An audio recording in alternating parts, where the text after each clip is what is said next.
memulai ibadah kita sore hari ini, mari kita berdoa. Kami bersyukur kepadamu Tuhan, Engkau Allah yang luar biasa.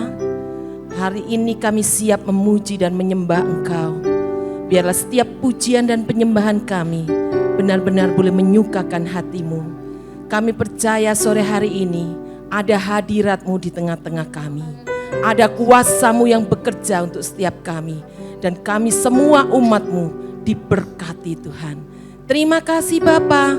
Kami berdoa untuk saudara kami yang mungkin akan datang ke tempat ini. Engkau juga hentar mereka, berikan mereka lapar dan haus akan Engkau.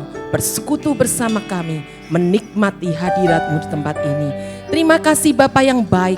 Inilah persembahan kami yang kami naikkan dengan segala ucapan syukur. Haleluya. Amin.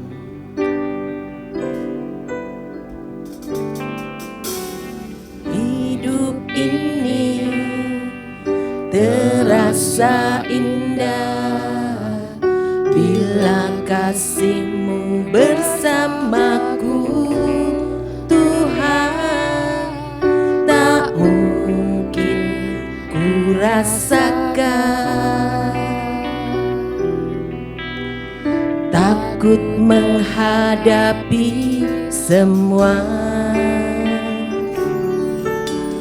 Hidup ini terasa tenang bila ku hidup dekat dengan Tuhan. Apapun boleh datang, Tuhan pasti beriku kemenangan. Hidup ini terasa indah bila kasih-Mu bersamaku, Tuhan. Tak mungkin ku rasakan takut menghadapi semua. Hidup ini terasa tenang bila ku hidup dekat dengan Tuhan. Apapun boleh datang, Tuhan pasti beriku kemenangan. Aku tahu Yesusku mampu menyelesaikan setiap masalahku. Tiada sedikit pun aku ragu, Dia sanggup menolongku. Aku tahu siapa Tuhanku yang telah buktikan cintanya bagiku.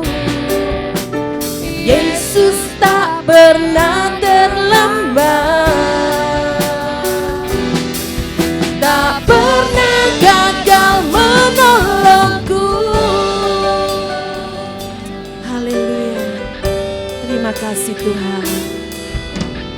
Hidup ini terasa indah bila kasih-Mu bersamaku, Tuhan.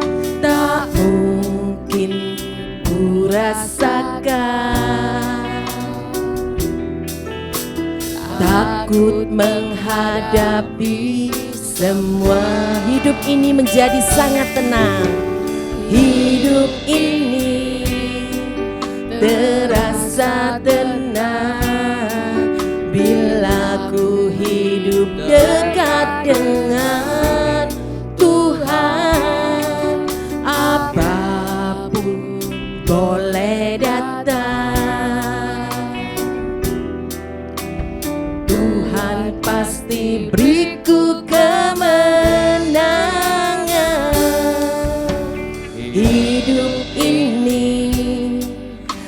terasa indah bila kasih-Mu bersamaku. Tuhan, tak mungkin ku rasakan takut menghadapi semua. Amin. Hidup ini terasa tenang bila ku hidup dekat dengan Tuhan. Apapun boleh datang, Tuhan pasti beriku kemenangan. Aku tahu Yesusku mampu menyelesaikan setiap masalahku. Tiada sedikit pun aku ragu, Dia sanggup menolongku.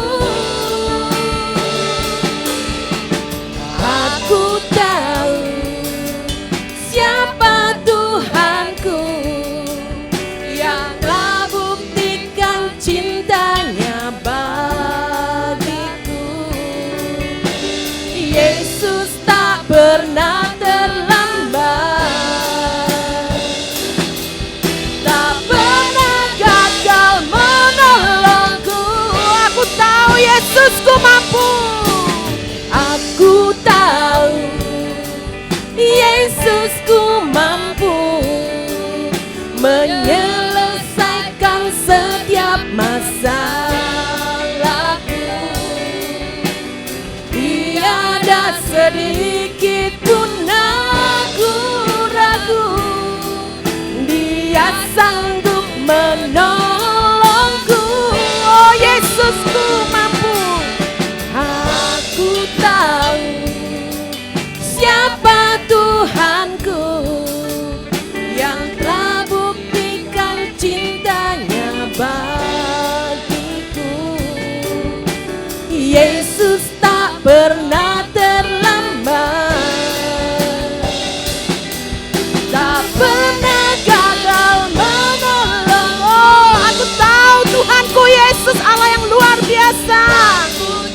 Amin. Yesusku mampu menyelesaikan setiap masalahku.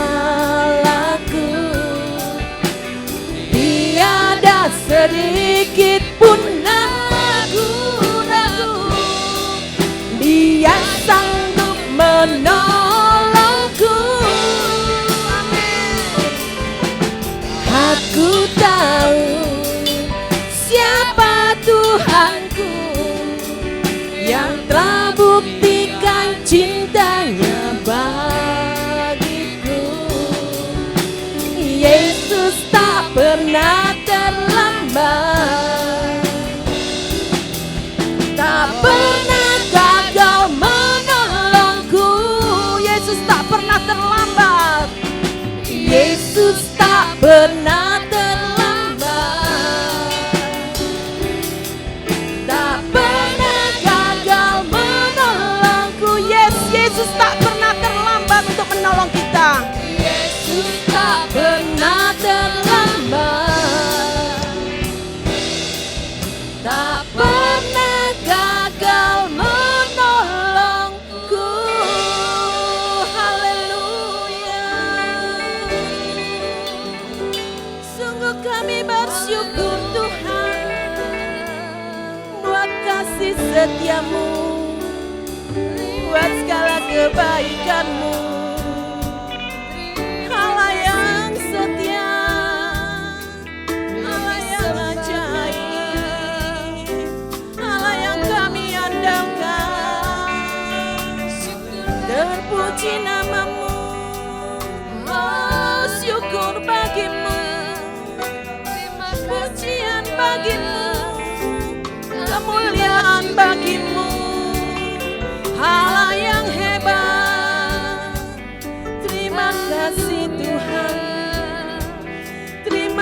kasih Yesusku. Haleluya. Syukur. Engkau Allah yang luar biasa, Allah yang memberkati kami, Allah yang memulihkan, Allah yang menyembuhkan. Kuasa-Mu tak terbatas, kasih-Mu tak bertepi. Oh, kami bersyukur buat anugerah-Mu, anugerah besar, kemurahan besar hanya dalam nama-Mu, Allah yang ku percaya.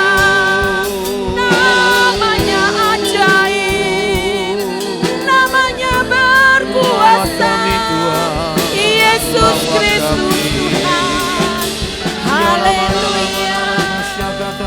Biar setiap lidah mengaku, setiap mulut berseru, Yesus Raja semesta alam. Setiap lutut bertelut menyembah yang Maha Kudus, Yesus Kristus Tuhan. Haleluya. Syukur, syukur, terpuji nama-Mu. Haleluya. Syukur bagi-Mu. Mari jemaat Tuhan bangkit berdiri. Kita menghormati hadirat-Nya. Saat ini Dia ada bersama kita. Oh, serukan namanya, panggil namanya, beri kemuliaan untuk nama Allah kita. Allah yang luar biasa. Dia Allah penyembuh ajaib. Dia Raja segala raja, tidak pernah meninggalkan dan tidak pernah terlambat pertolongannya. Oh, syukur. Terima kasih Yesus. Terima kasih Tuhan. Terpuji nama-Mu sampai selamanya. Kami bersyukur Tuhan, memiliki Allah yang luar biasa, Allah yang begitu mengasihi kami, Allah Immanuel. Kami percayakan penyertaan-Mu yang ajaib dalam hidup kami. Meskipun tantangan rintangan di depan kami, asal kami berjalan bersama Engkau, tidak ada pernah yang mencelakai kami Tuhan. Tapi Engkau yang selalu melindungi tiap langkah kami untuk melewati itu semua. Terima kasih Bapa, terima kasih Tuhan. Kami percayakan kuasa-Mu nyata di tengah-tengah kami sore hari ini. Oh, membangkitkan jemaat-Mu, membangkitkan umat-Mu. Terima kasih Tuhan, kami akan lebih lagi masuk di dalam hadirat-Mu, memuliakan nama-Mu. Inilah pujian kami, inilah pujian kami yang kami naikkan dengan segala ucapan syukur. Hanya dalam nama Yesus yang siap memuji Tuhan, katakan amin. Beri kemuliaan untuk Allah kita. Meskipun musuh di depan kita, rintangan menghadang kita, kita tahu Yesus Allah Immanuel bersama kita. Tidak pernah goyah keyakinan kita. Allah luar biasa. Haleluya. Meskipun musuh di depanku, rintangan menghadang langkahku, ku tahu sungguh Engkau bersamaku. Beribu rebah di kiriku, berlaksa di sisi kananku. Kau janji-Mu, Engkau bersamaku. Takkan pernah goyah keyakinanku pada diri-Mu, Yesus Tuhanku.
Yesus Tuhanku, tiada yang seperti dirimu. Kaulah kuatku, kebanggaanku, gunung batu dan keselamatanku. Kuat tanganmu, perlindunganku, kaulah Allah sumber kemenangan.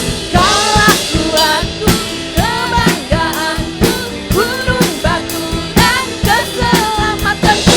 Kuat tanganmu, perlindunganku, kaulah Allah sumber kemenanganku. Sumber kemenanganku, sumber kemenanganku. Haleluya, kemuliaan untuk Allah kita. Silakan duduk kembali Bapak Ibu yang kasih Tuhan. Dia Allah sumber kemenangan kita. Apapun tidak bisa menjamah kita. Amin. Mari kita mengandalkan satu-satunya Allah. Sebentar firman Tuhan diberitakan. Kita siapkan hati kita. Kita mau berjalan bersama Tuhan. Haleluya Yesus. Siapkan hati kita untuk kita menerima kebenarannya. Hanya firman Allah yang bisa membebaskan kita.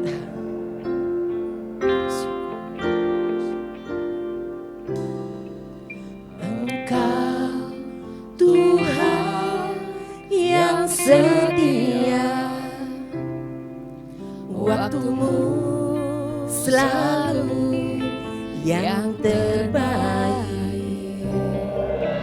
Engkau Tuhan sandaranku, dan ku hanya kan berharap padamu. Katakan Engkau Tuhan yang setia. Engkau Tuhan yang setia, waktumu selalu yang terbaik. Engkau Tuhan sandaranku,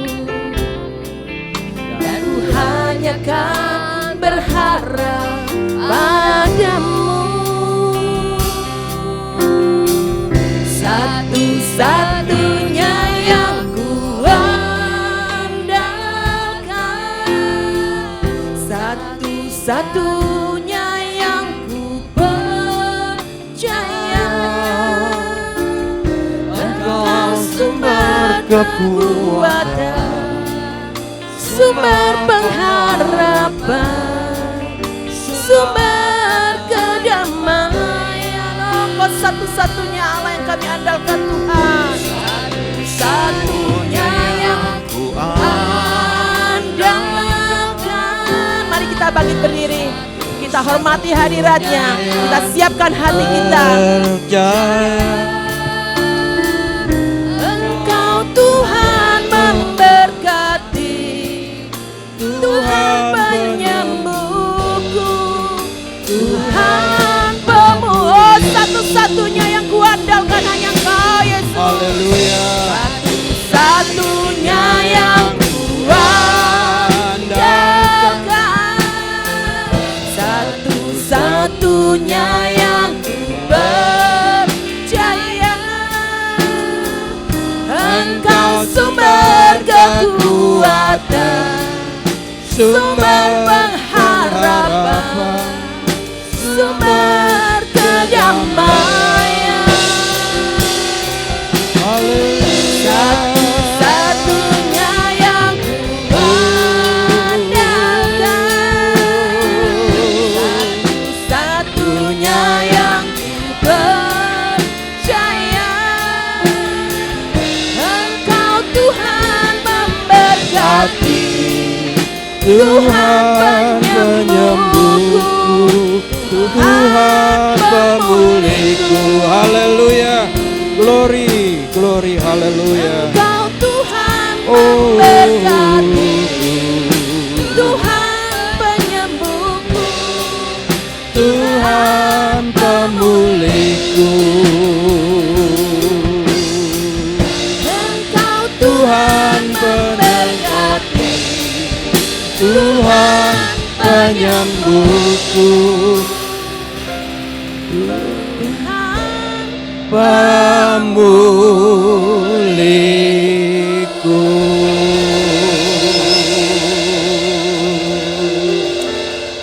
Haleluya. Terima kasih Bapa yang baik. Kembali kami boleh berada di dalam bait-Mu. Kami boleh kembali Tuhan memuji, memuliakan Engkau, menikmati kehadiran kuasa Allah, urapan Allah yang ada di dalam kehidupan kami pada malam hari ini. Terima kasih Tuhan karena Engkau memberkati ibadah kami. Kami sudah memuji Engkau, tiba saatnya kami akan belajar firman-Mu.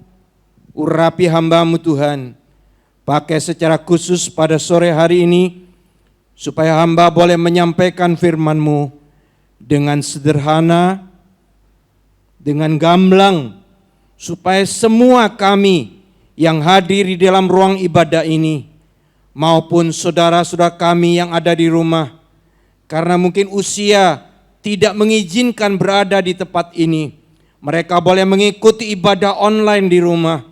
Mereka juga boleh mengerti akan firman Allah. Terima kasih Yesus. Pengurapan Allah bersama juga dengan jemaat-Mu, bersama dengan umat-Mu yang Kau kasihi, supaya kami boleh membuka hati untuk firman Allah.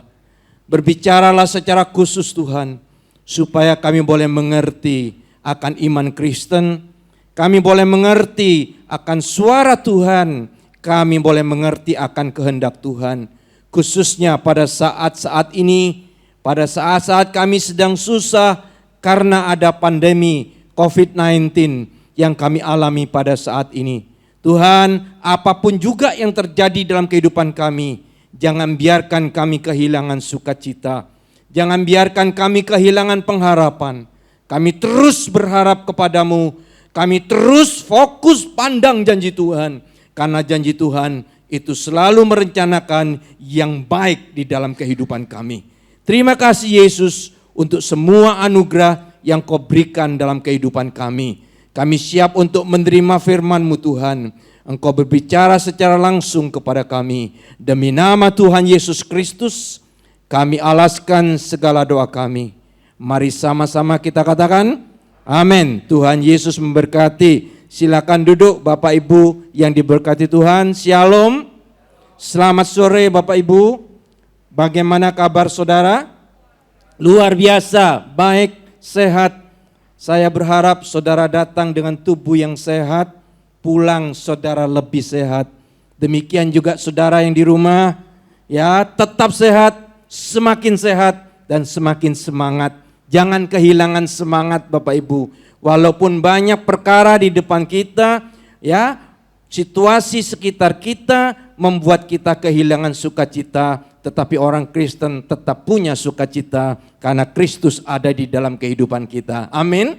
Ya, Tuhan Yesus memberkati Bapak Ibu saudara sekalian. Bapak Ibu yang diberkati oleh Tuhan, sore hari ini saya akan kembali menyampaikan tentang suara gereja, suara firman, bagaimana kita melihat, ya, bagaimana kita melihat pandemi COVID-19, ya, virus corona yang mewabah, yang membuat orang-orang menderita, sakit, bahkan banyak yang meninggal. Bagaimana kita melihat pandemi ini menurut iman Kristen? Ada 3 tema yang sudah saya persiapkan. Yang pertama, dalam lindungan Allah. Sudah saya sampaikan bulan yang lalu. Dalam lindungan Allah. Ya, Bapak Ibu, saya sudah sampaikan bagaimana sikap kita menghadapi pandemi, ya, corona. Pandemi virus corona ini. Bagaimana sikap kita? Ya, ada orang yang acuh tak acuh, ya, tidak pernah memperhatikan protokol kesehatan dengan anggapan aku kan beriman, Tuhan pasti melindungi aku. Ya, apakah benar seperti itu? Sudah saya sampaikan bulan yang lalu, ya. Kita harus terus jaga protokol kesehatan. Kalau kita tahu itu membahayakan, kita terus terobos, itu kita tidak bijak. Kitab Amsal mengatakan kita harus menjadi orang yang bijak, Orang yang bijak tahu di depan ada bahaya, kita harus menghindar. Tuhan Yesus pun melakukan itu Bapak Ibu. Ya, jadi kita keluar jangan lupa pakai masker. Jaga supaya tidak ada di kerumunan. Apalagi di depan kita orang-orang yang tidak kita kenal. Jaga jarak, ya, jaga kesehatan, sering cuci tangan, pulang ke rumah cuci tangan, kalau perlu kita mandi, ganti pakaian. Apakah ini tanda kita tidak beriman? Bukan Bapak Ibu, itu hikmat Allah, itu Alkitabiah. Alkitab mengatakan kalau tahu itu bahaya, kita jaga diri. Ini bentuk kita menjaga diri. Ya, jadi bukan seperti orang yang acuh tak acuh, tetap tidak pernah pakai masker, tetap ada di kerumunan. Itu orang-orang yang tidak pernah memperhatikan kesehatan. Setelah mereka mengalami baru mereka menyesal. Orang Kristen harus jaga protokol kesehatan. Itu sudah saya sampaikan bulan yang lalu. Yang kedua, tetapi Bapak Ibu, kita nggak boleh paranoid. Kalau kita ketakutan berlebihan, itu tandanya kita tidak beriman. Di dalam lindungan Allah, orang yang hidup di dalam lindungan Allah, yang pertama apa? Penyakit sampar itu tidak akan menimpa dia.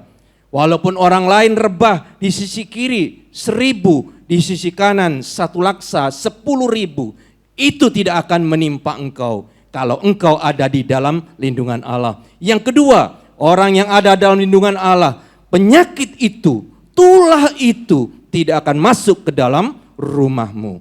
Ini janji firman Allah di dalam Mazmur 91. Itu tema yang pertama, dalam lindungan Allah.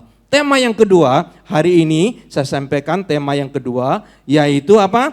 Arahkan perahu Anda. Nanti kita akan bicara arahkan perahu Anda. Dan ada satu tema lagi, hidup beriman di dalam masa pandemi. Nanti akan saya sampaikan dalam ibadah berikutnya. Hidup beriman di dalam masa pandemi.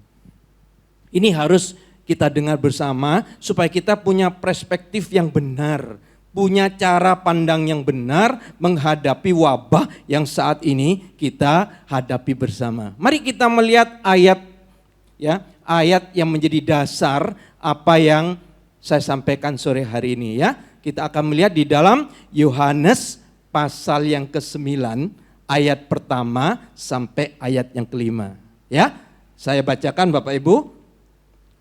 Ayat pertama, waktu Yesus sedang lewat, ia melihat seorang yang buta sejak lahirnya.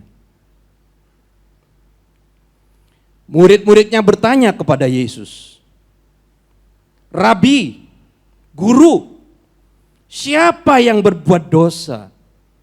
Orang ini sendiri atau orang tuanya? Sehingga ia dilahirkan buta. Bapak Ibu, kita cermati betul ya. Ayat-ayat ini penting untuk kita renungkan pada masa-masa seperti sekarang. Jadi pada waktu Yesus dan rombongan murid-muridnya ini melihat ada orang buta sejak lahir, murid-muridnya bertanya kepada Yesus, Guru, siapa yang berbuat dosa?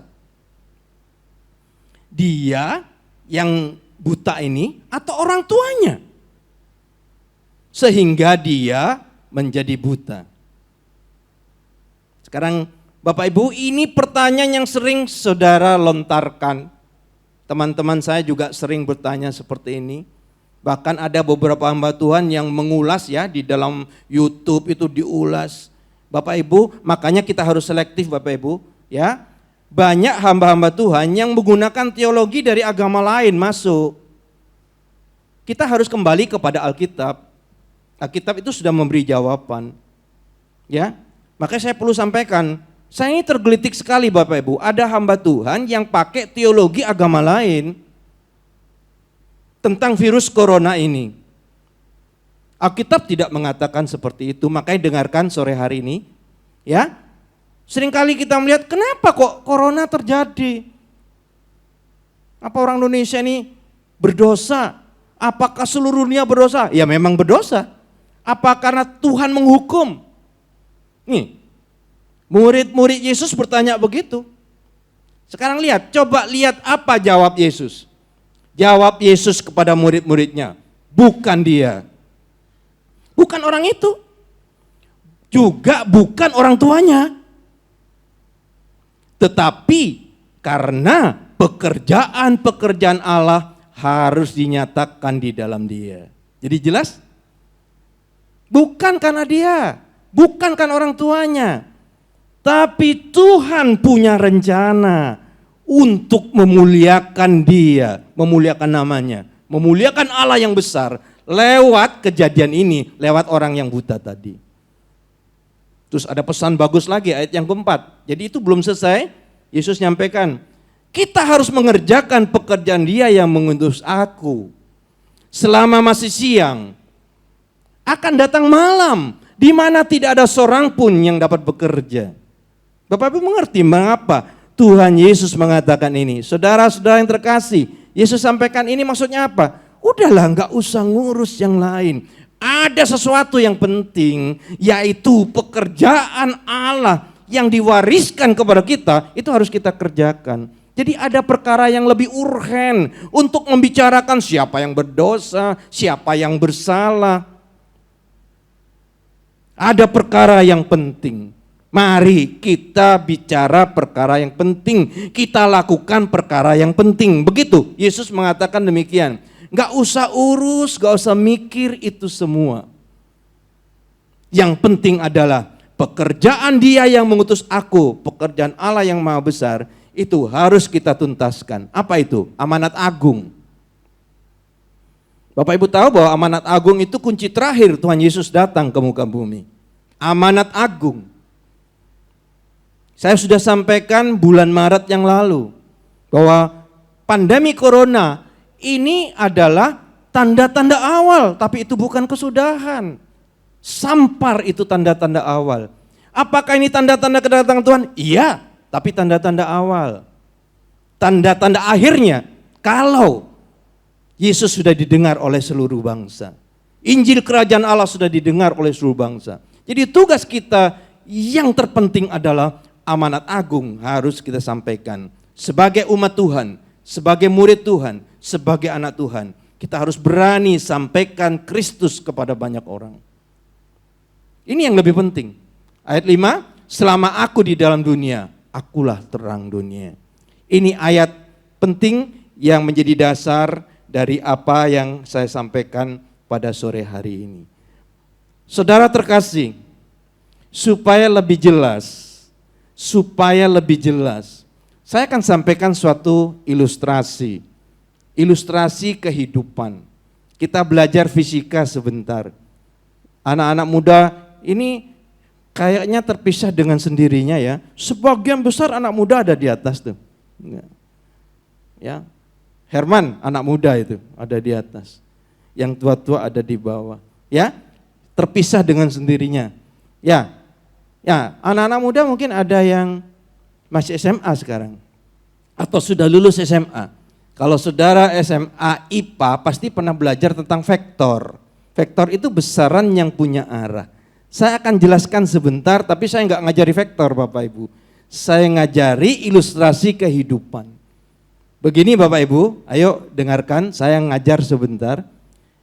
Saya naik perahu Bapak Ibu. Saya naik perahu, mau menyeberangi sungai. Ini sungai. Saya akan pergi ke seberang. Ya, sungainya luas, seberangnya pintu itu. Saya akan ke pintu itu. Ini sungai, tetapi sungai ini arusnya deras, arusnya kencang. Apa yang saya lakukan? Kalau saya ngotot karena aku mau ke sana, maka saya arahkan perahu saya ke sana. Ya, saya ngotot, aku harus sampai ke sana. Saya paksa perahu saya itu menuju ke sana. Bapak Ibu yang diberkati Tuhan, saya tidak akan sampai ke tujuan. Nanti saya akan sampai di sana. Itulah vektor. Karena ada arus yang kuat. Jadi bagaimana supaya saya bisa sampai ke tujuan? Saya harus bijaksana. Bagaimana caranya? Caranya perahu saya harus diarahkan sedemikian rupa, kira-kira ke sana. Jadi perahu saya diarahkan ke sana. Karena ini ada arus deras. Sambil fokus saya tujuannya di sana. Jadi fokus kita tujuannya di sana. Perahu saya arahkan ke sana. Ya, sambil ngatur kecepatan, nanti kelihatan bahwa walaupun perahu saya diarahkan ke sana, tapi perjalanan perahu saya akan lurus ke sana. Karena ada arus yang membawa saya ke sana. Jadi perahu tidak harus saya arahkan ke sana. Perahunya justru saya arahkan agak miring ke sana dengan kecepatan tertentu. Nanti perahu ini walaupun miring, perjalanannya akan menuju ke tempat tujuan. Ini namanya kalau fisika resultan vektor. Jadi jalannya perahu ini ngikuti resultannya. Kalau saudara pernah ke Surabaya dulu, ke Surabaya sebelum ada Suramadu, pasti naik kapal toh. Pernah saudara perhatikan jalannya kapal? Ya, Kamal sampai ujung itu kelihatan. Entah kenapa Bapak Ibu, rupanya memang jarak ini tambah dekat. Waktu saya dulu kecil, waktu saya TK, SD kelas 1, saya itu diajak oleh engkong untuk ke Surabaya. Ya, pada waktu saya naik kereta api dari stasiunnya itu di rumahnya Ina situ. Itu stasiun dulu. Stasiun kereta api. Ya, naik kereta api sampai Kamal, terus dari Kamal saya nyebrang ke ujung. Nah, pada waktu saya berdiri di Kamal, saya nggak bisa melihat ujung itu dulu. Sekarang saudara bisa lihat. Kamal sama Perak itu saling lihat, dari Perak bisa lihat Kamal, Kamal bisa lihat Perak toh. Pernah saudara memperhatikan pada waktu saudara naik kapal dulu? Ya, pada waktu kapal itu berangkat, lihat ujungnya di sana toh, Peraknya di sana. Tapi kadang-kadang kapal tuh nggak berjalan ke sana toh. Jalannya kadang-kadang miring ke barat, kadang-kadang miring ke timur. Lah itulah maksudnya resultan vektor tadi. Ya, jadi kalau kita ingin menuju ke tujuan, apa yang harus kita lakukan? Kita harus mengarahkan perahu kita sedemikian rupa supaya kita bisa sampai ke tujuan. Kalau kita maksa perahu diluruskan ke tujuan, kita nggak akan pernah sampai karena ada arus yang begitu kuat.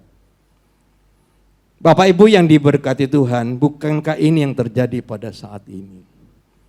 Dari kisah ini Bapak Ibu, dari ilustrasi kehidupan tadi, dan dari kisah orang buta yang disampaikan oleh Yesus, ada 3 hal yang bisa kita pelajari.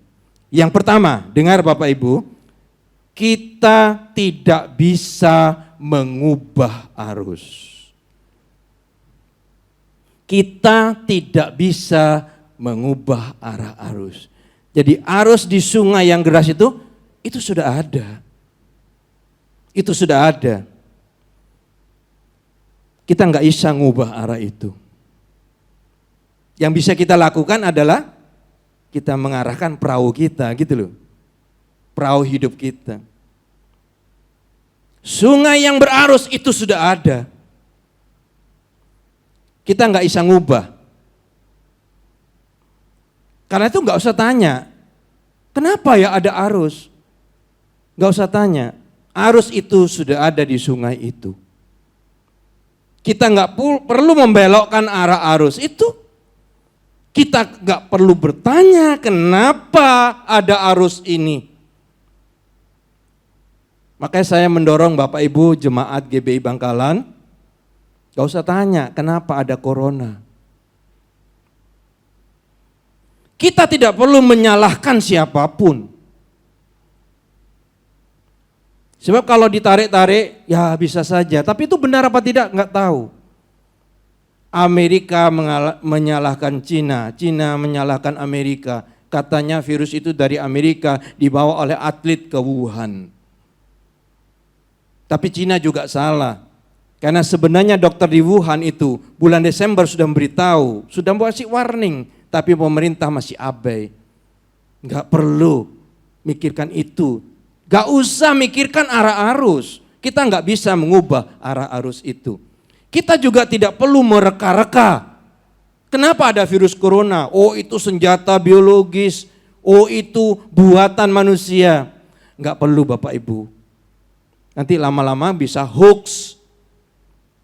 Kalau hoax bahaya. Sekarang ada undang-undangnya.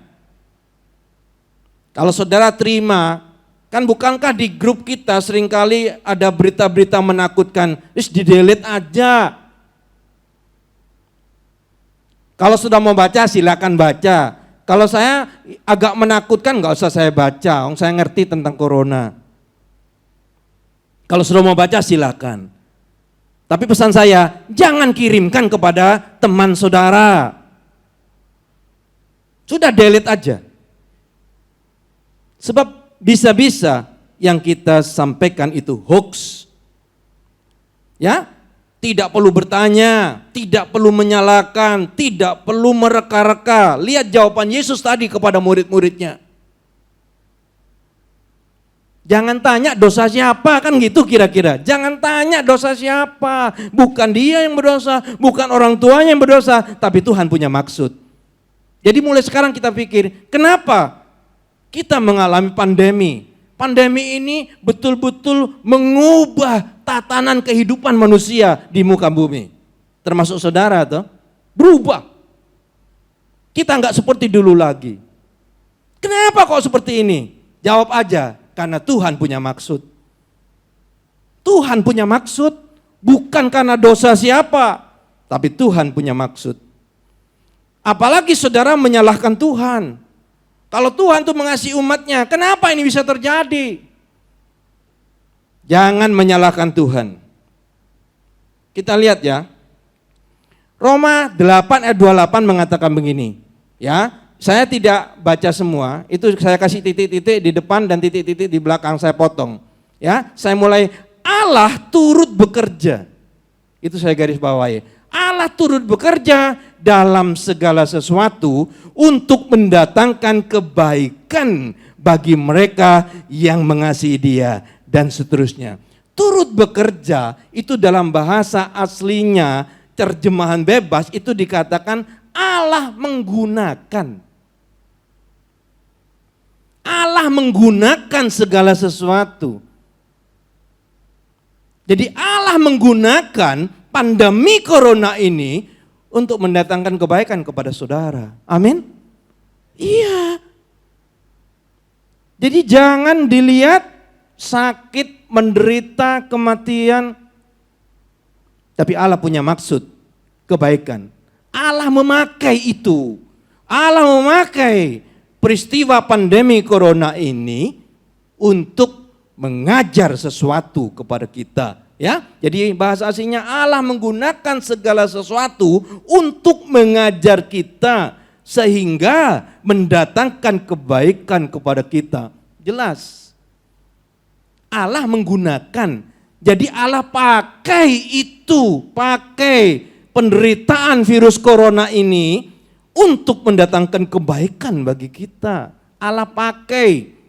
Bukan Allah tidak mengasihi terus Allah kirim ini. Bukan. Allah tidak kirim pandemi ini. Ya. Jadi pandemi COVID-19 yang mendatangkan penderitaan bagi umat manusia itu bukan dari Tuhan. Saya sampaikan, bukan dari Tuhan. Tapi Tuhan izinkan. Tuhan pakai. Tapi pandemi COVID-19 bukan dari Tuhan. Tuhan memakai untuk mengajar kita. Memang virus itu ciptaan Tuhan. Virus ciptaan Tuhan. Tetapi kalau virus itu sudah menjadi epidemi, apalagi pandemi yang menyusahkan banyak orang. Epidemi itu Bapak Ibu, kalau penyakit mewabah di seluruh daerah. Misalnya Madura sakit, tapi tempat lain tidak. Itu namanya epidemi. Kalau pandemi, seluruh dunia kena pengaruh. Corona itu pandemi, karena seluruh dunia itu susah karena corona. Virus itu Allah yang ciptakan, betul, karena semua di muka bumi, dari yang paling besar sampai yang paling kecil, yang invisible, tidak ketok moto, gak bisa dilihat oleh mata, itu Allah yang ciptakan. Tetapi kalau virus ini sekarang mendatangkan pandemi, mengganas, membuat orang-orang menderita, membuat orang sakit, mendatangkan kematian, saya beritahu itu bukan dari Tuhan. Sebab firman Allah mengatakan yang dari atas itu sesuatu yang baik dan sempurna. Jadi pandemi yang sekarang itu menyusahkan banyak orang bukan lagi dari Tuhan. Memang virusnya Allah yang ciptakan. Tetapi karena ini menyusahkan banyak orang, Allah tidak pernah menyusahkan umatnya. Pandemi bukan dari Tuhan. Bapak Ibu yang diberkati Tuhan, supaya lebih jelas, ada kisah dalam perjanjian lama tentang padang gurun. Saya jadi ingat Bapak Ibu, padang gurun. Bapak Ibu tahu kisahnya ya, pada waktu bangsa Israel keluar dari Mesir, Allah menjanjikan suatu tempat yang indah namanya Kanaan. Ya, di situ berkelimpahan susu, madu, berkelimpahan kehidupan yang berkelimpahan. Kenapa Allah membawa Bani Israel ke Kanaan? Karena bangsa Israel ini menderita selama di Mesir. Bangsa Israel ini berteriak terus, menderita. Allah mendengar teriakan mereka. Kata firman Allah, saudara bisa baca dalam kitab Keluaran. Sehingga akhirnya Allah menjawab penderitaan mereka dengan menolong mereka keluar dari Mesir menuju mau membawa bangsa Israel ke Kanaan. Saudara tahu jarak Mesir ke Kanaan itu kalau ditempuh Bapak Ibu, hanya 40 hari. Hanya 40 hari. Itu hitungan jalan kaki 40 hari. Tapi saudara kan tahu di dalam kitab Keluaran, bangsa Israel itu dari Mesir menuju Kanaan berapa lama? 40 tahun. Loh, kok bisa selama itu? Kan mestinya 40 hari. Kembali lagi Bapak Ibu, ini selaras dengan cerita tentang arus tadi.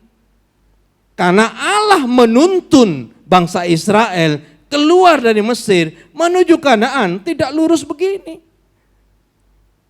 Tahu di sana Kanaan, tapi tidak lewat ini. Tapi Allah mengatakan lewat sana. Diajak muter. Masuk padang gurun. Kenapa? Allah punya maksud. Ya jawabnya Allah punya maksud. Allah punya rencana. Banyak rencananya. Di dalam kitab Keluaran ada yang dibahas, ada yang tidak dibahas. Yang dibahas antara lain begini, bangsa Israel ini kan bangsa budak. Kerja, gak pernah latih perang. Padahal dari Mesir menuju Kanaan, ini ada tempat orang Filistin. Nah kalau bangsa Israel keluar, lewat bangsa Israel, habis. Bangsa Filistin, bangsa perang. Ya, bangsanya jago perang. Israel nggak bisa perang, maka Allah yang baik punya maksud, wis muter menuju ke Kanaan. Tapi tidak hanya itu, Allah membiarkan bangsa Israel lewat padang gurun. Supaya apa? Yang pertama, supaya karakter bangsa Israel itu berubah. Walaupun kita tahu sepanjang padang gurun itu, bangsa Israel yang keluar dari Mesir, itu karakternya tidak berubah. Sampai Tuhan mengatakan tidak ada yang akan masuk ke Kanaan kecuali Yosua dan Kaleb. Karena Allah begitu marah kepada bangsa Israel. Sudah dilewatkan padang gurun untuk membentuk karakter, tapi karakternya nggak berubah. Mereka yang minta dibebaskan dari perbudakan. Sampai di padang gurun gak ada air, mereka berontak sama Tuhan. Gak ada makanan, mereka berontak sama Tuhan. Ini bangsa Israel. Karakternya harus dirubah. Bapak Ibu yang diberkati Tuhan, bukankah pandemi corona ini akan membentuk karakter saudara? Nanti kalau corona ini sudah selesai, Allah menghendaki saudara menjadi umat Tuhan yang berubah karakternya. Kalau dulu gak pernah saat teduh, Tuhan izinkan corona supaya saudara saat teduh. Supaya saudara jaga kesehatan. Saudara peduli dengan orang lain. Peduli dengan orang di rumah. Dulu gak pernah peduli, sekarang peduli dengan orang di rumah. Keluar, ya, ada orang, papa cuci tangan dulu ya. Lah, kan ini perubahan karakter. Nanti apa? Takut nulari anaknya, takut nulari cucunya. Ini perubahan karakter. Ya, selama enggak ada ibadah, berdoa. Saat teduh, lebih aktif berdoa. Nanti tersaring dengan sendirinya. Virus corona ini seperti alat penampi. Akan terjadi dua golongan. Ada yang betul-betul puji Tuhan, tidak ada gereja, malah enak. Itu yang nanti akan seperti sekam yang tiup oleh angin. Tapi ada karena virus corona kita semakin dekat sama Tuhan. Padang gurun membentuk karakter orang Israel. Sehingga setelah masuk Kanaan, bangsa Israel punya karakter yang baru, new normal. Karakter yang baru, kehidupan yang baru. Bapak Ibu, nanti setelah corona ini selesai, ya, kehidupan kita enggak sama lagi, bukan kembali seperti dulu. Berubah kita. Ya, ada kemungkinan untuk seterusnya saudara pakai masker kalau keluar. Mestinya kan dari dulu kita pakai masker toh. Apalagi Bapak Ibu tahu Indonesia itu tingkat polusinya tinggi sekali. Ya. Surabaya kota besar tapi tingkat polusinya tinggi. Kalau di luar negeri Bapak Ibu, kota besar yang dihuni oleh masyarakat, nggak boleh ada pabrik, dibatasi, pabrik harus keluar jauh dari kota, supaya polusi tidak tinggi. Jadi sebenarnya dari dulu, saudara kalau naik sepeda motor, jalan kaki, harus pakai masker, untuk melindungi paru-paru saudara. Nggak usah tunggu corona, tapi sekarang karena corona sudah pakai masker.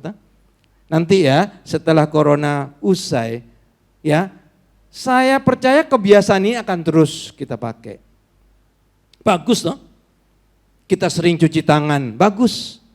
Mudah-mudahan di mal-mal itu, wastafel itu nggak dibuka nanti. Setelah corona selesai ya tetap ada, jadi bisa cuci tangan, kotor bisa cuci tangan. Bapak Ibu yang diberkati Tuhan, padang gurun itu membentuk karakter. Yang kedua Bapak Ibu, jangan takut, di padang gurun Allah ada di situ. Betul? Iya. Pada waktu bangsa Israel ada di padang gurun, Allah menyertai. Coba, sepatunya itu 40 tahun tidak rusak. Bajunya 40 tahun tidak rusak. Mereka tidak punya makan, dikirim mana? Mereka tidak punya minum, air keluar dari batu karang. Perlindungan Allah itu luar biasa. Ya, tidak hanya itu Bapak Ibu. Allah menyertai umat Israel dengan tiang awan dan tiang api. Malam mereka kedinginan, Allah hadir dengan tiang api. Siang mereka kepanasan di padang gurun, Allah hadir dengan tiang awan. Luar biasa Bapak Ibu. Percaya Bapak Ibu, di tengah pandemi COVID-19 ini, Allah bersama saudara. Allah mencukupkan, Allah mengadakan. Semua kebutuhan saudara, Allah mengadakan. Jangan takut, Allah bersama dengan saudara. Ya. Yang kedua ini. Yang ketiga Bapak Ibu, ini yang penting. Apa? Padang gurun itu sementara Bapak Ibu. Ujung dari padang gurun itu adalah Kanaan toh. Negeri yang berlimpah-limpah. Sama dengan kita. Ya, pandemi saat ini yang kita alami itu sementara. Lembah kekelaman itu sementara. ujungnya adalah padang rumput yang hijau. Padang gurun itu sementara, ujungnya adalah Kanaan yang penuh dengan madu, susu, berkelimpahan. Di situ bangsa Israel bebas, merdeka, dan berkelimpahan di dalam berkat Tuhan. Itu ujung dari padang gurun. Jadi Bapak Ibu jangan takut. Selama saudara melekat kepada Tuhan, dalam lindungan Allah, walaupun saat ini saudara masih harus menderita karena virus corona, tapi ini sementara. Setelah itu kita akan masuk di dalam tempat yang indah. Ya Bapak Ibu? Oke, itu yang pertama Bapak Ibu. Itu yang pertama. Kita tidak bisa mengubah arah arus. Yang kedua, apa yang perlu bagi kita? Ya, arahkan perahu kita. Sehingga perjalanan perahu kita tetap menuju destinasi, menuju tujuan kita. Jadi arah arus gak bisa kita ubah. Perahu kita yang bisa kita arahkan. Ya arahkan perahu kita. Sedemikian rupa supaya perjalanan perahu ini tetap bisa menuju ke tujuan. Jadi kita harus terus memandang ke tujuan. Perahu ini diarahkan, kecepatannya diatur, arahnya diatur, sudutnya diatur, supaya perahu ini walaupun seolah-olah jalannya ke sana, tapi perjalanan perahu ini akan mereng sampai ke tujuan. Ya, jadi kita nggak bisa mengubah arah arus, tapi yang bisa kita lakukan adalah arahkan perahu kita. Arahkan perahu kita sehingga perjalanan kita tetap menuju destinasi. Ya. Bapak Ibu, kita hidup dan kita beribadah dengan cara yang baru. Hidup kita berubah. Kalau dulu kita nggak jaga kebersihan, sekarang kita jaga kebersihan. Ya, ibadah juga. Kita ibadah dengan ibadah yang baru. Modelnya baru. Semuanya baru. Ya, kalau dulu kita nggak pernah di rumah mungkin nggak pernah baca Alkitab, sekarang kita baca Alkitab. Ibadah kita baru. Nggak cukup di gereja, di rumah juga kita tingkatkan.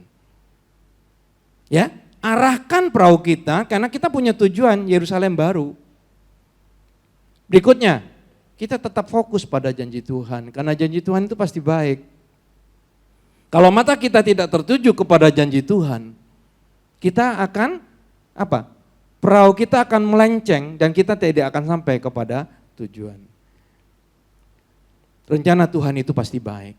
Karena itu arahkan perahu kita, ya, kita ibadah baru, kita hidup baru, supaya tujuan kita bisa sampai ke destinasi kita. Yang ketiga, jadi ada 3 pelajaran. Yang pertama, kita nggak bisa mengubah arah arus tadi. Yang kedua, yang bisa kita lakukan adalah perahu kita yang kita arahkan sedemikian rupa sehingga kita tetap menuju tujuan. Janji Tuhan itu baik bagi kita. Yang terakhir, yang ketiga, lewat kejadian ini, lewat corona ini, pandemi corona ini, Tuhan dipermuliakan. Yesus mengatakan kepada murid-muridnya, gak usah tanya dosa siapa. Bukan dosanya dia, bukan dosanya orang tua, tetapi lewat kejadian ini nama Tuhan dipermuliakan. Ya, jadi Tuhan dipermuliakan lewat peristiwa ini, sekalipun menurut kita buruk, tapi Tuhan dipermuliakan lewat kejadian ini. Mari kita lihat beberapa Bapak Ibu ya. Ini beberapa yang saya terima. Jadi kejadian-kejadian yang saya terima, berita-berita yang saya terima. Ya, jadi selama masa pandemi ini kita tuh makin sering berkomunikasi walaupun lewat medsos. Kita enggak bertemu, tapi lewat medsos kita lebih sering berkomunikasi. Bahkan pada saat-saat pandemi ini orang-orang yang dulu enggak pernah kontak saya sekarang kontak saya. Dari tempat yang jauh-jauh kontak. Ya. Dari Sumbawa kontak, makanya saya masukkan itu teman saya dari Sumbawa, itu perlu manajer, 5 manajer, saya masukkan di grup GBI. Mungkin saudara punya anak, tapi ke Sumbawa, ya perusahaannya ada di sana, perusahaan pestisida untuk pertanian. Ya, Jadi dia butuh manajer accounting, manajer pembelian, ya. Jadi ada 5 manajer yang dia butuhkan. Kalau ada di antara saya minat, tapi pergi ke Sumbawa sana, ya, jangan khawatir, ibadahnya pasti saudara terjamin, karena ini teman saya ini namanya Handoyo. Si Handoyo ini melayani Tuhan di sana, di bawah pengawasan Bapak Pendeta Daniel Alexander di Papua sana. Jadi dia cabangnya, dia di Sumbawa. Sekarang lagi menggalang lumbung Yusuf untuk daerah timur sana. Ya. Ya, kalau ada yang minat Bapak Ibu. Sekarang kontak. Jadi masa pandemi itu menyebabkan yang jauh-jauh itu jadi kontak. Ya. Nah, dari situ Bapak Ibu ada beberapa hal yang ingin saya sampaikan kepada saudara, bahwa lewat pandemi ini yang jelas nama Tuhan dipermuliakan. Yang pertama, kita mengerti setelah ada pandemi ini betapa fananya manusia. Betul? Gak berarti manusia Bapak Ibu. Manusia tidak berdaya menghadapi virus yang amat sangat kecil. Virus yang ganas, manusia gak ada artinya. Karena itu jangan sombong Bapak Ibu. Jangan ngomong karena aku. Kalau bukan Tuhan yang memberkati saudara, kita tidak sehat saat ini Bapak Ibu. Ya, kita itu rentan, manusia itu tidak berdaya menghadapi virus corona yang amat sangat kecil. Manusia itu gak mampu ngatasi, sampai saat ini gak mampu ngatasi. Ya, sudah ada vaksin katanya, masih uji coba. Nanti corona selesai, ada lagi penyakit baru. Manusia itu rentan, gak berdaya, jangan sombong, bergantung kepada Allah, melekat kepada Allah, hidup dalam lindungan Allah, saudara akan aman. Ya, betapa fananya manusia. Manusia tidak berdaya menghadapi virus yang amat sangat kecil. Apalagi Bapak Ibu, tuh kita mendengar kesaksian dari saudara-saudara kita yang sembuh, bahwa Allah kita itu Yehova Syama. Dia ada, Dia menyertai, Dia bersama kita.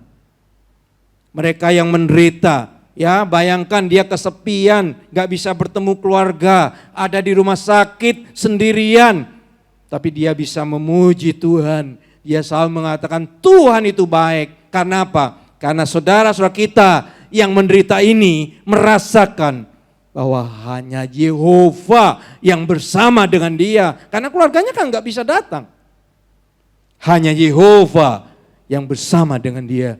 Hanya Allah yang selalu menyertai. Kalau tidak mengalami pandemi corona ini, mungkin dia tidak bisa mengatakan Yehova Syama. Bapak Ibu yang diberkati Tuhan, Allah menyertai saudara sampai kesudahan alam. Jangan takut. Kalau ada persoalan yang saudara hadapi, tenang, Tuhan bersama dengan saudara. Saat saudara sedih, Tuhan ada di dekat saudara. Saat saudara sukacita, saat saudara berhasil, Tuhan juga bersama dengan saudara. Hanya bedanya mungkin, pada waktu saudara sukses, saudara dibiarkan berjalan. Tapi pada saat saudara lemah, tak berdaya, Tuhan menggendong saudara. Tapi sampai masa putih rambutmu, Tuhan selalu bersama dengan saudara. Karena Dia Yehova Syama. Dia selalu bersama dengan kita. Justru lewat pandemi ini, banyak kesaksian betapa Allah itu bersama dengan kita. Jadi lewat pandemi ini justru nama Tuhan dipermuliakan. Apalagi Bapak Ibu, pada awal-awal pandemi dulu kita nggak bisa beribadah seperti ini. Andalan kita adalah online. Karena itu anak-anak muda, ayo kerja untuk gereja. Saudara ngerti teknologi, serahkan kemampuan saudara, talenta saudara untuk gereja. Ibadah online ini perlu ditingkatkan terus.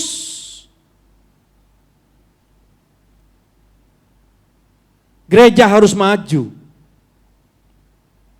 Ya, harus ada ibadah online. Sehingga apa? Sehingga orang-orang bisa mendengar firman dengan bebas. Dulu yang sakit gak bisa ke gereja, sudah di rumah toh. Sekarang sakit gak bisa ke gereja, di rumah bisa mengikuti lewat online.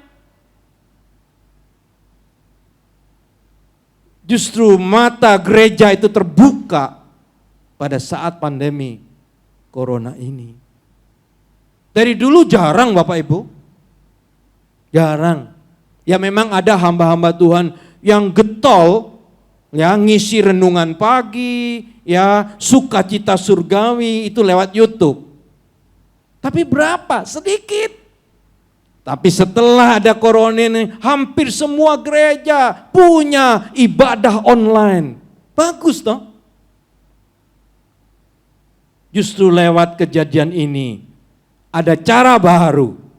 Bisa mendengar firman Tuhan dengan bebas tanpa takut. Bapak Ibu, ada beberapa saudara kita yang baru bertobat. Itu diancam sama keluarganya.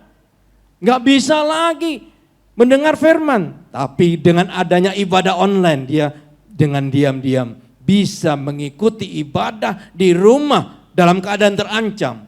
Sehingga dia boleh terhibur, imannya boleh dikuatkan. Karena ibadah online. Semua itu ada positif negatifnya Bapak Ibu, tetapi mari kita lihat positifnya. Ya, dia tidak bisa ke gereja, gak perlu datang ke gereja. Tapi di rumah dia bisa ngikuti ibadah. Tapi hati-hati Bapak Ibu. Ibadah online bukan untuk saudara. Ya. Kalau seseorang sehat, kuat, malas ke gereja, kan ada online, itu tidak betul. Gereja itu koinonia. Gereja itu persekutuan. Kalau di rumah itu bukan gereja. Gereja itu persekutuan. Gereja itu perhimpunan bersama. Jangan tinggalkan perhimpunan bersama. Tapi kalau saudara nggak bisa ke gereja, usia di atas 65, saudara tetap bisa mengikuti ibadah lewat online. Jadi ibadah online itu untuk mereka yang memang tidak bisa ke gereja karena sakit, karena sudah tua. Makanya saya berdoa Bapak Ibu, supaya anak-anak muda di tempat ini itu menyerahkan talenta teknologinya untuk gereja. Saya melihat Bapak Ibu, multimedia ini kekurangan tenaga. Karena semua tergantung kepada volunteer. Ya, aku kan menyerahkan diri kepada gereja menolong, kan kalau aku bisa, kalau aku nggak bisa, yang gereja kan nggak bisa maksa. Tergantung kepada orang yang seperti ini. Saudara berdoa supaya gereja kita itu butuh orang-orang yang cinta Tuhan, cinta jemaat, cinta gereja. Jadi bukan lagi karena aku nggak bisa, gereja mau apa? Tapi menyerahkan sepenuhnya hidup untuk gereja. Gereja butuh orang-orang muda militan seperti ini. Dan bikin ibadah online. Karena ibadah online itu Bapak Ibu, kalau dilihat dari kausalnya, bukan seperti ini. Ngerti Bapak Ibu? Ini kan saya firman direkam. Terus diupload di YouTube, diupload di Facebook. Jemaat di rumah boleh ngikuti. Oke, itu bagus, tapi ibadah online sebenarnya harus ibadah sendiri, ada kausalnya. Karena apa? Karena yang ngikuti ibadah online itu bukan saudara toh, tapi orang-orang yang sudah tua, orang-orang yang sakit. Jadi firman Tuhannya nggak boleh tinggi-tinggi ilmunya, yang sederhana, bisa menjangkau mereka yang sudah tua-tua. Dan ini rencana ke depan. Jadi ke depan walaupun gereja tetap ibadah, tapi mestinya online tetap ada. Tapi bukan suasana gereja ini direkam terus diupload, bukan. Saya melihat kira-kira GBI itu arahnya nanti akan punya seperti ini. Saya akan mengikuti GBI, saya pendeta GBI.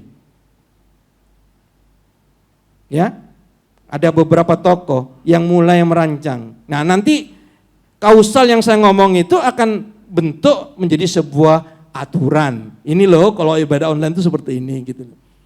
Ya selama gereja nggak mampu karena nggak punya tenaga, ya nggak apa-apa, tinggal ibadah direkam, diupload.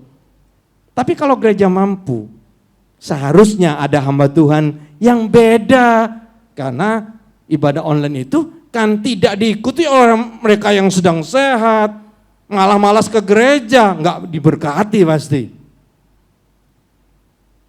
Banyak alasan yang dipakai supaya tidak ke gereja. Kalau alasan itu tidak kuat Bapak Ibu, nggak benar Bapak Ibu. Karena kita orang yang beriman itu ngerti kita ada di dalam lindungan Allah. Allah melindungi kita. Ya, apalagi Bapak Ibu, ya, lewat ibadah online, sudah tahu, beberapa teman kita yang beragama lain itu bisa mendengarkan. Saya punya teman Bapak Ibu, yang beragama lain, saya sebut aja, agamanya Muslim. Dia itu senang sekali mendengar khotbah saya. Karena itu dia sering berkomentar. Nah, ayo coba kalau nggak ada ibadah online seperti ini, mereka kan nggak pernah mendengar, mereka nggak tahu suasana gereja seperti apa. Dan saya bersyukur kepada Tuhan, saya sungguh-sungguh dibukakan mata rohani saya, karena beberapa murid saya yang jauh-jauh itu ternyata mereka berkomentar atas khotbah saya, khususnya tentang doa, iman dan taat. Saya pernah menyampaikan doa, iman, taat, itu ternyata menjadi berkat Bapak Ibu. Sehingga mereka selalu minta kapan saya sampaikan firman. Jadi setelah Chandra masukkan di info GBI, langsung saya forward kepada mereka. Jadi saat ini mereka ngikuti, murid-murid saya itu ngikuti ibadah lewat Facebook. Kalau dulu lewat YouTube. Doa, ya mereka berkomentar, mereka bersyukur sekali. Doa itu ternyata jawabannya ada 3. Selama ini aku tidak ngerti Pak. Di mana mereka? Mereka jauh-jauh Bapak Ibu. Enggak mungkin lah mereka hadir di tempat ini. Mereka tempatnya jauh-jauh. Tapi sekarang lewat online mereka bisa mendengar itu semua. Jadi Bapak Ibu, lewat penderitaan yang kita alami saat ini, Tuhan punya rencana. Ya, Tuhan punya rencana. Dan yang terakhir Bapak Ibu, lewat pandemi ini banyak peluang untuk berbuat baik. Coba banyak orang-orang yang dulu tidak pernah terketuk hatinya untuk menolong orang lain. Sekarang mereka bagi-bagi sembako, bagi-bagi masker. Ada peluang untuk berbuat baik. Jadi Bapak Ibu, ya, lewat kejadian ini Tuhan pasti punya maksud. Dia bentuk karakter kita, Dia sertai kita. Tapi jangan lupa satu perkara, pandemi ini sementara, sebentar lagi usai. Tapi kalau semua sudah usai, mari kita hidup sebagai jemaat dengan karakter yang baru. Dengan karakter yang baru, tidak kembali seperti dulu. Tuhan Yesus memberkati Bapak Ibu Saudara sekalian.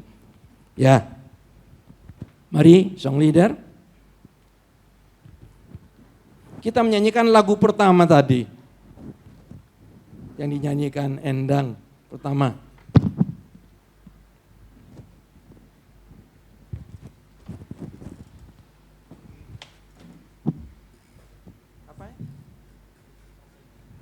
Hidup ini terasa indah.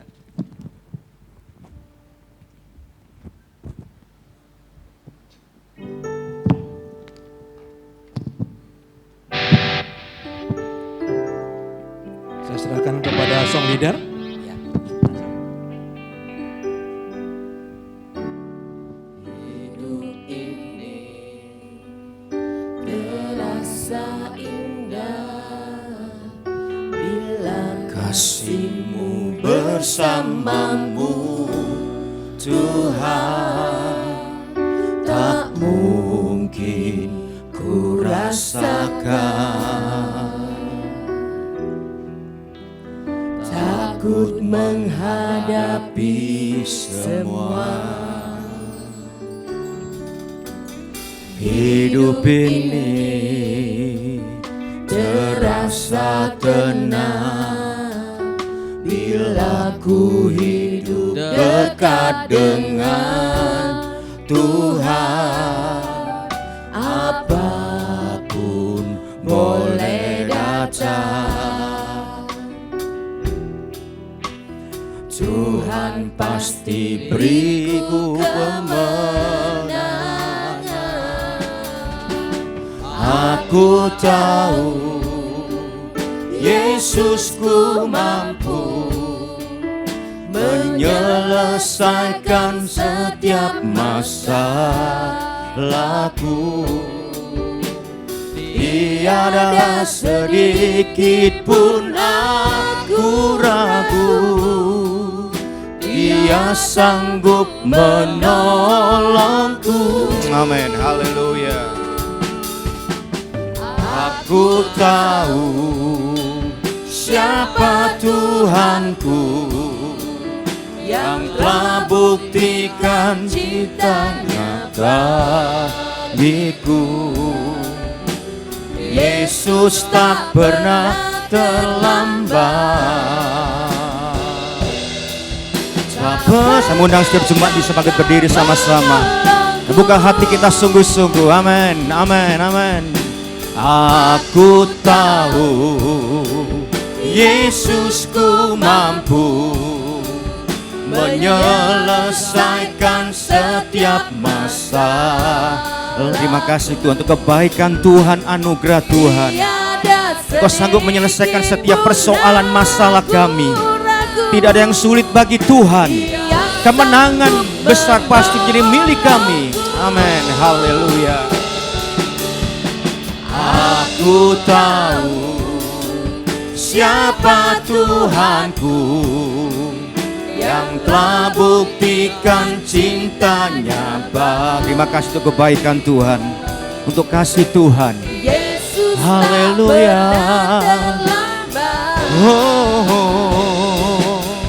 Tak pernah gagal menolak. Yesus tak pernah terlambat. Haleluya. Yesus tak pernah terlambat, tak pernah gagal. Sama-sama katakan dan percaya Yesus tidak pernah terlambat menolong. Amin. Yesus tak pernah terlambat, tak pernah gagal menolong. Yang percaya Tuhan selalu menolong kita, berikan tepuk tangan sorak-sorai paling meriah bagi Tuhan Yesus. Haleluya, haleluya. Sebentar mengangkat satu penyembahan yang baik bagi Allah. Sebelum kita menyelesaikan ibadah yang penuh dengan berkat Tuhan, angkat suaramu sembah Dia, angkat tanganmu, angkat hatimu di hadapan Tuhan. Sembahlah Yesus dan terimalah kebaikan Tuhan yang lebih, kasih setianya, anugerahnya yang tidak berkesudahan. Haleluya.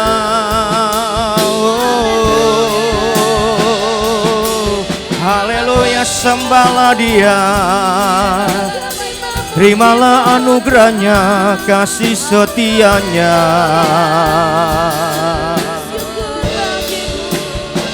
Terima kasih Tuhan.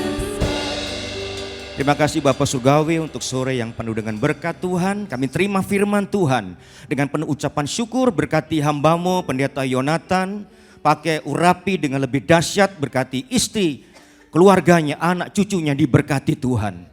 Terima kasih untuk sore hari ini, kami percaya tidak kebetulan kami di sini. Kami berjumpa dengan Tuhan yang luar biasa dan menikmati satu ibadah yang penuh dengan berkat. Karena Engkau ada, Engkau hadir. Kami tidak melihat Engkau sebab Engkau adalah roh adanya. Tapi kami percaya bahwa 2-3 orang berkumpul dalam nama Tuhan Yesus, dalam ibadah yang penuh kesungguhan. Tuhan ada, Tuhan hadir, Tuhan memberkati, memulihkan, menyembuhkan, dan menyehatkan setiap kami. Terima kasih untuk hadirat-Mu Tuhan. Sukacita yang Kau berikan kepada kami telah berjumpa dengan Engkau. Dari perjumpaan yang indah sore hari ini, tidak percuma kami datang sore ini. Berjumpa dengan Allah yang sangat baik, yang terus akan memberkati hidup kami hari demi hari. Ke depan, masa depan yang lebih baik Tuhan pasti berikan kepada kami. Kami percaya yang sakit disembuhkan, yang susah dihiburkan, yang lemah dikuatkan, yang kekurangan diberkati Tuhan. Dalam pergumulan apapun juga kami percaya Tuhan memberkati setiap jemaat yang hadir, yang ada di rumah, semua dipulihkan, diberkati Tuhan. Berkati jemaat ini dengan semua pekerjaannya, usaha, pergumulannya. Kami percaya Tuhan tidak ada jemaat yang miskin, semua terpelihara dengan sempurna. Karena berkat Tuhan yang sudah tersedia itu pasti dinikmati oleh setiap jemaat. Terima kasih Bapak Surgawi, pandemi tidak bisa merampas berkat Tuhan.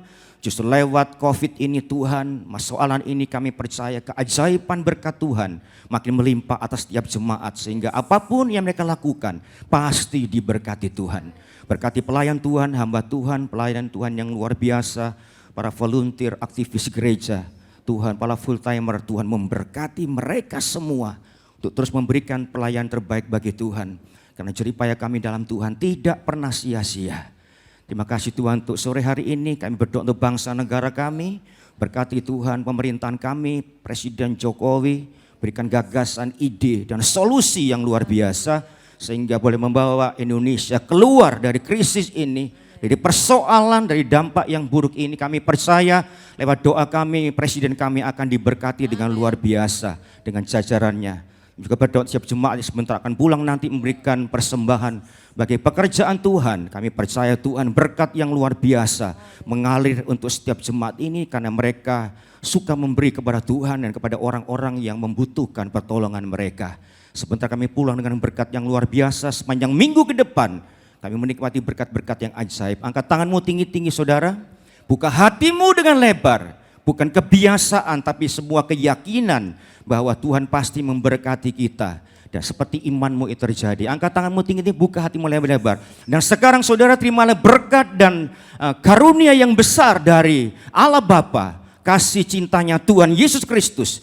Besertaan Allah Roh Kudus sekarang sampai selama-lamanya. Dalam nama Tuhan Yesus. Setiap kami sudah diberkati Tuhan sampai selama-lamanya. Yang percaya diberkati katakan amin. Tepuk tangan. Selamat hari Minggu, Tuhan berkati. Yakin dan percaya Kau sanggup mengubah malam menjadi siang. Yakin dan percaya Kau sanggup mengubah beban menjadi berkat.